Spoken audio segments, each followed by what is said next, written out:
Urusan lingkungan hidup ditunjukkan melalui indeks kualitas air sebesar 46,86 poin, indeks kualitas air laut sebesar 88,34 poin, indeks kualitas udara sebesar 83,68 poin, indeks upaya penurunan emisi gas rumah kaca limbah domestik sebesar 13,68 poin.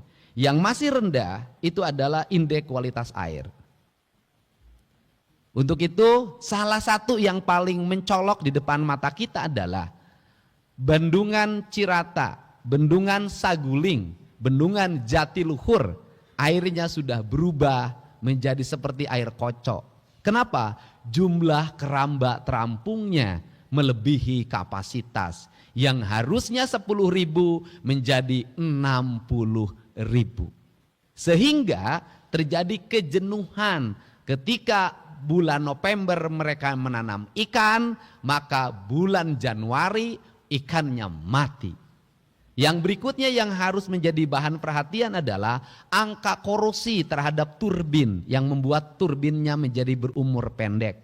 Yang berikutnya adalah kualitas air karena airnya dikonsumsi untuk kepentingan air minum baku warga melalui jaringan PDAM atau PAM, baik pemerintah di sekitar Jatiluhur maupun DKI Jakarta. Yang berikutnya yang harus dipikirkan oleh kita semua adalah alih fungsi lahan yang terjadi di hulu, kemudian mengalir ke Citarum dan sampahnya, kemudian masuk ke danau, maka danaunya akan mengalami percepatan pendangkalan.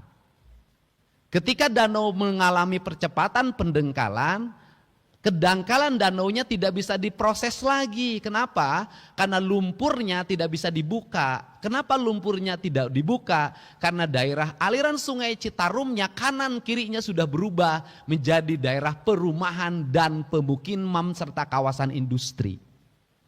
Ini jangka panjang yang harus menjadi bahan perhatian karena menyangkut keselamatan warga. Yang berikutnya masih bicara air bawah tanah. Air bawah tanah sampai hari ini masih digunakan oleh industri. Tetapi izinnya tidak bisa diberikan. Izin tidak bisa diberikan, air bawah tanah tetap digunakan. Sama dengan kasus pajak kendaraan bermotor. Tidak bisa bayar, tapi tetap pakai jalan. Airnya tetap dipakai, kualitas air bawah tanah mengalami penurunan, tanahnya mengalami penurunan, perusahaannya tidak bayar pajak karena tidak ada izinnya. Saya akan mencari solusi tentang ini. Ruginya 2 kali. Tapi kita melakukan pembiaran. Yang akhirnya itu biasanya ketika datang orang ditakut-takutin perusahaannya bayar. Datang orang ditakut-takutin perusahaannya bayar. Negara rugi. Saya nggak mau negara dirugikan seperti ini. Nah, seharusnya bagaimana?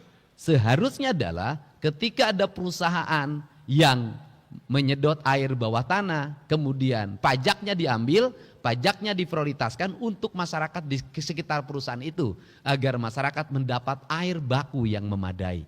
Ini yang menjadi fokus dan ini akan menjadi hal yang mendapat perhatian.